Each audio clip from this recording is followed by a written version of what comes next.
Welcome to our tutorial on how to mute hashtags from your home timeline on Twitter using your PC. Follow these steps to customize your Twitter experience and manage the content you see on your feed.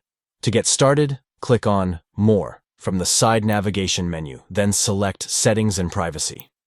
Next, navigate to the Privacy and Safety tab and click on Mute and Block. Within the Mute and Block settings, locate and click on Muted Words. Click on the plus icon to add a new muted word.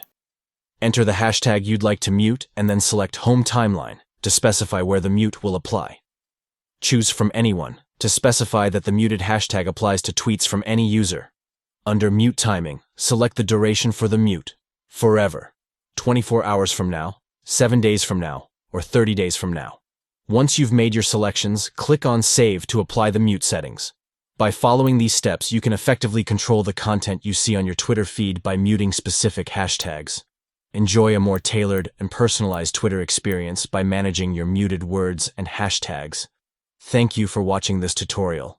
Stay tuned for more tips and guides on how to make the most out of your social media experience on Twitter.